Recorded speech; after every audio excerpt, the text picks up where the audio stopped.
Lucifer Empuraan സിനിമയുടെ തിരക്കഥകൾ എഴുതി വലിയ എഴുത്തുകാരനായി തീർന്ന മുരളി ഗോപി കുറേ നല്ല സിനിമകൾക്ക് തിരക്കഥ എഴുതിയിട്ടുണ്ട്. അതിൽ ചില തിരക്കഥകൾ വിവാദപരമായിരുന്നു. ആലോചിക്കണം. മുഖ്യമന്ത്രി എഴുത്ത് ശക്തമാക്കണമെന്ന് പറയുമ്പോൾ മുരളി ഗോപിയുടെ സിനിമയ്ക്ക് അനുഭവപ്പെട്ട വേദനാജനകമായ അനുഭവത്തെക്കുറിച്ചാണ് ഇന്നത്തെ വീഡിയോ പറയുന്നത്. ഫിലിമി പ്ലസിലേക്ക് എല്ലാവർക്കും സ്വാഗതം.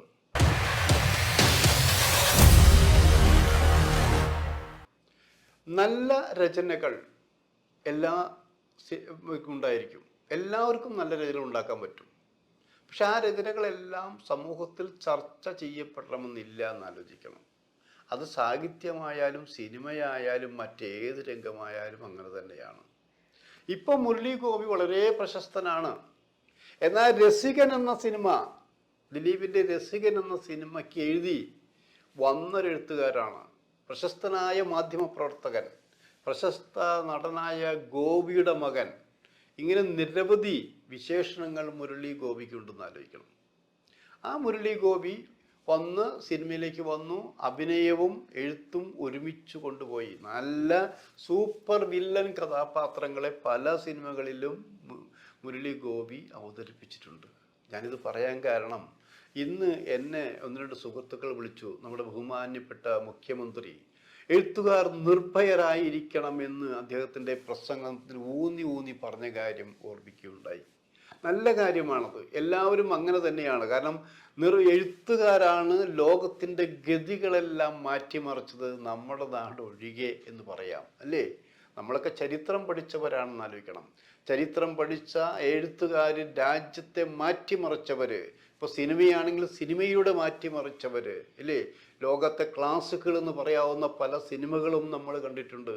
ആ സിനിമകളൊക്കെ നമ്മളെന്താ വിചാരിച്ചിരിക്കുന്നത്? ചില രാജ്യങ്ങളിലെ മുസ്ലിം രാജ്യങ്ങളിലെ സ്ത്രീകൾ പോലും വിപ്ലവാത്മകരമായ സിനിമകൾ ചെയ്ത് കയ്യടി വാങ്ങിയിട്ട് അറിയണം.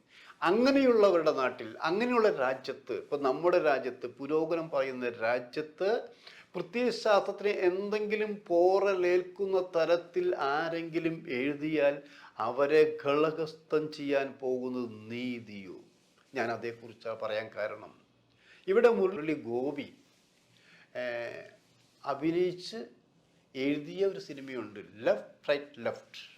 പേര് കേൾക്കുമ്പോൾ തന്നെ അറിയാം അതിൽ എന്തൊക്കെ ഉണ്ട് എന്നുള്ളത്. ആ സിനിമ പലരും കണ്ടിട്ടുണ്ടാവാം, ചർച്ച ചെയ്യപ്പെട്ടിട്ടുണ്ടായിരിക്കാം. ഞാനിപ്പോഴും മനസ്സിൽ സൂക്ഷിക്കുന്ന നല്ല സിനിമകളിൽ ഒന്നാണ് ലെഫ്റ്റ് റൈറ്റ് ലെഫ്റ്റ്. കമ്മ്യൂണിസ്റ്റ് പാർട്ടിയുടെ, പ്രത്യേകിച്ച് മാർക്സിസ്റ്റ് പാർട്ടിയുടെ അപചയമാണ് ആ സിനിമയിലൂടെ കൊണ്ടുവന്നിരിക്കുന്നതെന്ന് ചിലരൊക്കെ തെറ്റിദ്ധരിച്ചു എന്നാലോചിക്കണം. ഒരു സിനിമ ചെയ്യുമ്പോൾ എഴുത്തുകാരനായാലും മറ്റാർക്കായാലും ശരി, എന്തെങ്കിലും ഒരു ഹിൻ്റ് അതിലുണ്ടായിരിക്കാം. അത് മറ്റുള്ളവർക്ക് ഇന്നതാണ് എന്ന് തോന്നിപ്പിക്കുന്നതിലാണ് അത് വിജയം എന്നാലോചിക്കണം. അങ്ങനൊരു സംഭവം വന്നു കഴിഞ്ഞാൽ ആശയത്തെ ആശയം കൊണ്ടാണ് നമ്മൾ നേരിടേണ്ടതെന്ന് ആലോചിക്കണം. അല്ലാതെ ആശയത്തെ ആയുധം കൊണ്ടല്ല നേരിടേണ്ടത്. മാത്രമല്ല, ഈ ലെഫ്റ്റ് റൈറ്റ് ലെഫ്റ്റ് സംവിധാനം ചെയ്ത ചെറുപ്പക്കാരൻ ഇടതുപക്ഷ സഹയാത്രികരാണെന്ന് ആലോചിക്കണം. അങ്ങനെയുള്ള ആ ചെറുപ്പക്കാരനും ഇവർക്കെല്ലാം ഈ സിനിമ റിലീസ് ചെയ്യുന്ന സമയത്ത് വളരെ ദുഃഖകരമായ അവസ്ഥയുണ്ടായെന്ന് ആലോചിക്കണം. ദുഃഖകരമായ അവസ്ഥ എന്ന് പറഞ്ഞാൽ, ഈ സിനിമ കണ്ടവരെല്ലാം കൈയടിച്ചു. ഈ സിനിമ കണ്ടവരെല്ലാം കൈയടിച്ചു എന്ന് പറഞ്ഞാൽ അവർ പ്രത്യേകിച്ച് രാഷ്ട്രീയമുണ്ടായിട്ടല്ല. നമ്മുടെ മനസ്സിൽ നമ്മൾ പറയാൻ ആഗ്രഹിച്ച കാര്യങ്ങൾ വേറെ ചിലർ പറയുമ്പോൾ ആ സന്തോഷം. ഉദാഹരണത്തിന് നമ്മൾ സുരേഷ് ഗോപി അഭിനയിച്ച ചില സിനിമകളുണ്ട്, മമ്മൂട്ടി അഭിനയിച്ച സിനിമകൾ. ആ സിനിമകൾ ആരെ? ഷാജി കൈലാസ്, രഞ്ജി പണിക്കർ കൂടിയാകുമ്പോഴുണ്ട്. അത്രയും ഡയലോഗ്, പൊരിപ്പൻ ഡയലോഗ് അല്ലേ? അങ്ങനെ ആ ഡയലോഗുകൾ അവരിലൂടെ, ആ കഥാപാത്രങ്ങളിലൂടെ വരുമ്പോൾ നമ്മൾ കൈയടിക്കുന്നത് എന്താ? നമുക്കോ ചെയ്യാൻ പറ്റില്ല. ഇവിടെ നടന്നിട്ടൊന്നുമില്ല. ഇവിടെ ഒരു കളക്ടറും അങ്ങനെ പറയില്ല, ഒരു പോലീസ് ഓഫീസർ അങ്ങനെ പറയില്ല, നമുക്കറിയാം. പക്ഷേ സിനിമയിൽ ആ കഥാപാത്രങ്ങൾ അങ്ങനെ പറയുമ്പോൾ, മുഖ്യമന്ത്രിക്ക് നേരെ വിരൽ ചൂണ്ടുമ്പോൾ, മറ്റു മന്ത്രിമാർക്ക് നേരെ വിരൽ ചൂണ്ടുമ്പോൾ, രാഷ്ട്രീയക്കാർക്ക് നേരെ വിരൽ ചൂണ്ടുമ്പോൾ, ഇത് സാധാരണ മനുഷ്യൻ പറയാൻ ആഗ്രഹിച്ച കാര്യങ്ങൾ അവിടെ അറിയാതെ കൈയടിച്ചു പോകും. അപ്പം നമ്മളെന്താ? സിനിമ കണ്ട് ഇറങ്ങുന്നു, കൊള്ളാം, നന്നായിരിക്കുന്നു, അതവിടെ തീർന്നു. അതുകൊണ്ട് വേറൊരു ഒന്നും ഉണ്ടാകാൻ പോകുന്നില്ല എന്നാലോചിക്കണം. ഇവിടെ ലെഫ്റ്റ് റൈറ്റ് ഇറങ്ങിയ പ്രശ്നം അതല്ല. അതതിൻ്റെ ചില പ്രത്യയ ശാസ്ത്രത്തെ ചോദ്യം ചെയ്യുന്ന രീതിയിലായിരുന്നു.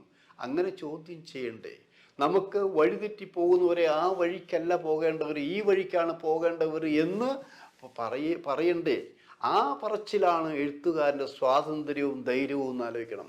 അങ്ങനെ ഒരു നല്ല സൃഷ്ടിയായിരുന്നു, നല്ല രചനയായിരുന്നു ഗോപിയുടെ മകൻ എഴുതിയ ഈ ലെഫ്റ്റ് റൈറ്റ് ലെഫ്റ്റ് എന്ന് ആലോചിക്കണം. ആ സിനിമ തകർത്തു എന്നാലോചിക്കണം. തകർത്തു എന്ന് പറഞ്ഞാൽ ഇങ്ങനൊരു സിനിമ വേണ്ട എന്ന് തീരുമാനിച്ചു. ആര് തീരുമാനിച്ചു? പേരെടുത്താൽ പറയാൻ പറ്റില്ല. അതൊരു കൂട്ടായ്മയാണ്. കൂട്ടക്കൊല എന്നൊക്കെ നമ്മൾ പറയുന്ന പോലെ അതൊരു പ്രത്യേക വ്യക്തിയെ തെരഞ്ഞെടുത്ത് പ്രതിസ്ഥാനത്ത് നിർത്താൻ പറ്റുകയില്ല. ഇങ്ങനെ ഞങ്ങളെ കുറ്റപ്പെടുത്തുന്ന ഒരു സിനിമ വേണ്ട എന്നൊരു തീരുമാനം എടുത്തപ്പോൾ ആ നല്ല സിനിമ കാണാൻ ഇവിടെ ആളുണ്ടായില്ല എന്നാലോചിക്കണം. പേടിയായിരുന്നു. സിനിമ കാണാൻ ആഗ്രഹിച്ച തിയേറ്ററിൽ പോയവർക്കൊക്കെ തിരിഞ്ഞു പോരേണ്ടി വന്നു എന്നാലോചിക്കണം. അവിടെ ഇന്ന് മുഖ്യമന്ത്രി ഇത് പറഞ്ഞു എന്ന് കേട്ടപ്പോൾ വളരെ സന്തോഷം തോന്നി. അത് ഓരോ എഴുത്തുകാരൻ്റെ ഊർജമാണെന്ന് ആലോചിക്കണം. അങ്ങനെ ഒരു മുഖ്യമന്ത്രിയല്ലേ നമുക്ക് ആവശ്യം? ഊർജം വേണം. എഴുത്തുകാരൻ ഒരു പ്രലോഭനത്തിനും വഴങ്ങാതെ, ഒരു രാഷ്ട്രീയത്തിനും വഴങ്ങാതെ തനിക്ക് തോന്നി ശരിയായ എഴുത്ത് ശക്തിയോടെ ചെയ്യണമെന്ന് പറയുമ്പോൾ അതൊരു വലിയ ആശ്വാസം തന്നെയല്ലേ? ആ ആശ്വാസം കുറച്ച് വർഷങ്ങൾക്ക് മുമ്പ് മുരളി ഗോപിക്ക് കിട്ടിയിരുന്നെങ്കിൽ, ആ സിനിമ സംവിധാനം ചെയ്ത ചെറുപ്പക്കാർ കിട്ടിയിരുന്നെങ്കിൽ, ആ സിനിമ കാണാനും പ്രദർശിപ്പിക്കാനും അനുവാദം കൊടുത്തിരുന്നെങ്കിൽ ഇവിടെ മാറ്റമുണ്ടാകുമായിരുന്നില്ലേ? അത് നമ്മൾ എന്താണ് ചെയ്യേണ്ടത്? ഇപ്പം നമുക്കറിയാം, നമ്മൾ ചില സിനിമകൾ ഇപ്പോൾ ഇറങ്ങുമ്പോൾ നമ്മൾ BJP ഗവൺമെൻറ്റിനെ കുറ്റപ്പെടുത്താറുണ്ട്. ഞാനടക്കമുള്ളവർ കുറ്റപ്പെടുത്തിയിട്ടുണ്ടെന്ന് ആലോചിക്കണം. പക്ഷെ ഞങ്ങളെ സംബന്ധിച്ച് BJP ഗവൺമെൻറ് ചെയ്താലും LDF ഗവൺമെൻറ് ചെയ്താലും തെറ്റ് തന്നെയാണെന്ന് പറയാനുള്ള ആവേശവും ചങ്കൂറ്റവും ഞങ്ങൾക്കുണ്ടെന്ന് ആലോചിക്കണം. അത് വെറുതെ കുറ്റപ്പെടുത്തല്ല, ആശയം കൊണ്ടുവന്ന പോലെ ഇവിടെ BJPയെ സപ്പോർട്ട് ചെയ്യുന്ന സിനിമകൾ ഇറങ്ങിയപ്പോൾ സെൻസർ ബോർഡ് നഖശിഖാന്തം എതിർത്തിട്ടെന്ന് ആലോചിക്കണം. അത് ആശയം കൊണ്ട് എന്നതുപോലെ ഇവിടെ ഒരു പ്രത്യയശാസ്ത്രത്തെ കുറ്റം പറയുമ്പോൾ നമ്മൾ ചെയ്യുന്ന നമ്മുടെ ഗ്രൂപ്പിലുള്ളവരെ, നമ്മുടെ കൂട്ടത്തിലുള്ള ബുദ്ധിജീവികളുണ്ടെന്ന് ആലോചിക്കണം. അവരെ നല്ല രീതിയിൽ മറുപടി കൊടുക്കണം. നിങ്ങളങ്ങനെ പറഞ്ഞോ, പക്ഷെ ഞങ്ങളുടെ നയം ഇതാണ്, ഞങ്ങൾ നയത്തിൽ നിന്ന് വ്യതിചലിച്ചിട്ടില്ല, ഇന്നതാണ് എന്ന് പറയുക. അതായത് ആയുധങ്ങൾ മാറ്റിവെക്കൂ, ആശയം എടുക്കൂ, ആശയ പ്രചരണം വേണം, ആശയ സംഘടന വേണം. ആ സംഘടനത്തിലൂടെയാണ് പുതിയൊരാശയം ഉടലെടുക്കുക എന്ന് ആലോചിക്കണം. അതിലേക്കാണ് എല്ലാവരും വരേണ്ടത്. അവിടെ നിർഭയരായിട്ട് എഴുതുക. മാത്രമല്ല, എഴുത്തുകാർക്ക് രാഷ്ട്രീയം വേണം എന്ന് പറയുമ്പോൾ തന്നെ എഴുത്തുകാർക്ക് ഭരിക്കുന്ന പാർട്ടിയോട് ചേർന്ന് സ്ഥാനമാനങ്ങൾ നേടാനുള്ള രാഷ്ട്രീയമല്ല വേണ്ടത്, തുറന്ന് എഴുതാനുള്ള ശക്തിയാണ് വേണ്ടതെന്ന് ആലോചിക്കണം. അങ്ങനെയുള്ള രചന മുരളി ഗോപി ചെയ്തു. ഇപ്പോഴെന്താ? ഇപ്പോൾ നമ്മൾ ഈ 2 വലിയ ലൂസിഫർ വന്നിരിക്കുന്നു ഇല്ലേ? അത് വന്നപ്പോൾ അതൊരു അടിപിടി ആക്ഷൻ വെറും ഒരു സിനിമയാണ് നമ്മൾ വിചാരിച്ചു അല്ലേ? അതിൽ നല്ലൊരു പൊളിറ്റിക്സ് ഉണ്ടെന്ന് ആലോചിക്കണം, താനും നല്ല രാഷ്ട്രീയമുണ്ടെന്ന് ആലോചിക്കണം. അതൊരു കേരള രാഷ്ട്രീയമല്ല മാത്രമല്ല എന്ന് ആലോചിക്കണം. അങ്ങനെ മനോഹരമായ ഒരു രാഷ്ട്രീയം ഒരു സൂപ്പർ ഹിറ്റ് സിനിമയിലൂടെ പറയാൻ മുരളി ഗോപിക്ക് കഴിഞ്ഞു. അതിൻ്റെ 2ാം ഭാഗമാണ് മാർച്ച് 27 റിലീസ് ചെയ്യാൻ പോകുന്നത്, എമ്പുരാൻ. അത് രാഷ്ട്രീയത്തിൻ്റെ വേറൊരു തലമാണെന്ന് ആലോചിക്കണം.